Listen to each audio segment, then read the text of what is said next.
पाठ 1 भाषा, लिपि, बोली और व्याकरण। मानव मुख से निकली ध्वनियों का सार्थक संयोजन ही भाषा का आधार बनता है, जिसके माध्यम से हम अपने विचारों या भावों का आदान प्रदान करते हैं। भावों और विचारों का आदान प्रदान ही भाषा है। भाषा के रूप। भाषा के 2 रूप हैं। 1 मौखिक भाषा, 2 लिखित भाषा। मौखिक भाषा जब हम अपने मन के विचारों को बोलकर प्रकट करते हैं या दूसरे के विचारों को सुनकर समझते हैं तो उसे मौखिक भाषा कहते हैं।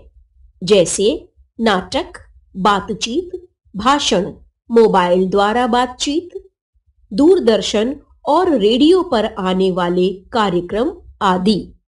लिखित भाषा जब हम अपने मन के विचारों और भावों को लिखकर प्रकट करते हैं या दूसरे के विचारों को पढ़कर समझते हैं तो उसे लिखित भाषा कहते हैं। जैसे पुस्तक, पत्र पत्रिकाएं, कहानी, जीवनी, उपन्यास आदि में लिखी भाषा को हम पढ़कर समझते हैं। मनुष्य अपनी भावनाओं और विचारों को भाषा के माध्यम से व्यक्त करता है।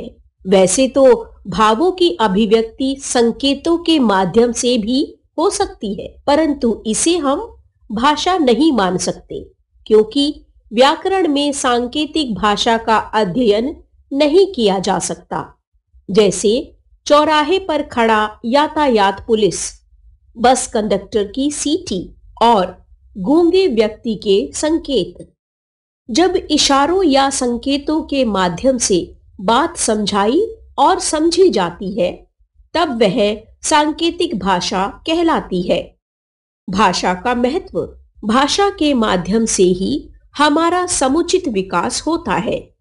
इससे ही मनुष्य अपने ज्ञान विज्ञान की धरोहर को आने वाली पीढ़ियों के लिए छोड़ता है। हजारों वर्ष पहले हमारे देश में साहित्य, कला, ज्योतिष, गणित, भूगोल, विज्ञान आदि क्षेत्रों में जो प्रगति हुई, उसका वर्णन हमें भाषा से ही मिलता है। विश्व के सबसे पुराने ग्रंथों के संग्रह भी भाषा के माध्यम से ही सुरक्षित हैं। अतः भाषा विश्व की सभ्यता और संस्कृति का प्रतीक है। बोली। बोली का आशय स्थानीय या क्षेत्रीय बोली से है। बोली का प्रयोग स्थानीय स्तर पर किया जाता है, जबकि भाषा का क्षेत्र विस्तृत होता है। साहित्य रचना में बोली का प्रयोग नहीं होता है, क्योंकि बोली का क्षेत्र सीमित होता है। इसका अपना कोई लिखित साहित्य नहीं होता है। कन्नौजी, भोजपुरी, मगही, अंगिका, हरियाणवी, अवधी, ब्रज, कुमाऊनी, गढ़वाली आदि हिंदी की प्रमुख बोलियां हैं। मातृभाषा। परिवार में बच्चा वही भाषा पहले सीखता है जो उसकी मां तथा परिवार के अन्य सदस्य बोलते हैं, क्योंकि शिशु सबसे पहले जिस भाषा को सुनता है उसी को ग्रहण करना शुरू कर देता है। सुनते सुनते धीरे धीरे वह उसे सीख जाता है। यही भाषा मातृभाषा कहलाती है। राष्ट्रभाषा और राजभाषा। देश के अधिकांश निवासी जिस भाषा का प्रयोग आपसी वार्तालाप के दौरान करते हैं, उसे राष्ट्रभाषा कहते हैं। ठीक इसी तरह सरकारी कार्यालयों या देश के अन्य कार्यालयों में जिस भाषा का प्रयोग किया जाता है, उसे राजभाषा कहते हैं।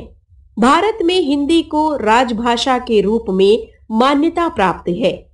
भारत के अधिकांश क्षेत्रों में बोली जाने के कारण 14 सितंबर 1949 को भारतीय संविधान के अनुच्छेद 343 के तहत हिंदी को भारत की राजभाषा होने का गौरव प्राप्त हुआ। यही हमारे देश की राष्ट्रभाषा भी है। 14 सितंबर को प्रतिवर्ष हिंदी दिवस मनाया जाता है। भारत में 70% से भी अधिक लोग हिंदी बोलने या समझने वाले हैं। इनकी लोकप्रियता का एक कारण और भी है, दूरदर्शन तथा हिंदी फिल्म जगत। लिपि अपने विचारों और भावों को लिखित रूप देने के लिए मनुष्य ने कुछ विशेष चिन्हों का प्रयोग किया। इन चिन्हों के व्यवस्थित क्रम को लिपि कहते हैं। प्रत्येक भाषा की अपनी एक लिपि होती है। एक से अधिक भाषाओं की एक ही लिपि हो सकती है। संसार में विभिन्न भाषाओं को लिखने के लिए अनेक लिपियां प्रचलित हैं, जैसे हिंदी, मराठी, संस्कृत आदि भाषाओं की लिपि देवनागरी, पंजाबी भाषा की लिपि गुरुमुखी, उर्दू भाषा की लिपि फारसी तथा अंग्रेजी भाषा की लिपि रोमन है। तमिल भाषा की लिपि तमिल, तेलुगु भाषा की लिपि तेलुगु, मलयालम भाषा की लिपि मलयालम और बांग्ला भाषा की लिपि बांग्ला है। देवनागरी का विकास जिस प्राचीन लिपि से हुआ है उसे ब्राह्मी लिपि कहते हैं। भाषा की ध्वनियों को लिखने के ढंग को लिपि कहा जाता है। भारत के विभिन्न क्षेत्रों में विभिन्न भाषाएं और लिपियां प्रचलित हैं। क्षेत्र, राज्य, भाषा, लिपि। उड़ीसा उड़िया, उड़िया। कोंकण कोंकणी, देवनागरी।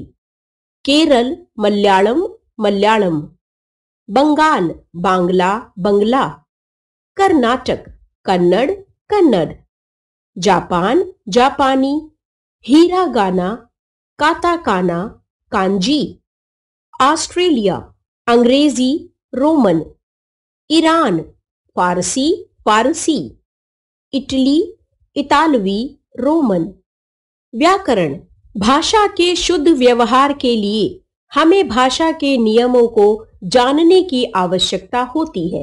इन नियमों की जानकारी व्याकरण के माध्यम से ही मिलती है, जैसे अशुद्ध रूप 1, नौकर लगा झाड़ू रहा है। 2, मानवी दूध पी रहा है। शुद्ध रूप 1, नौकर झाड़ू लगा रहा है। 2, मानवी दूध पी रही है। व्याकरण वह विद्या या शास्त्र है जो हमें भाषा के शुद्ध प्रयोग के नियमों का ज्ञान कराता है। व्याकरण के विभाग। व्याकरण के मुख्यतः 3 विभाग हैं। वर्ण विचार।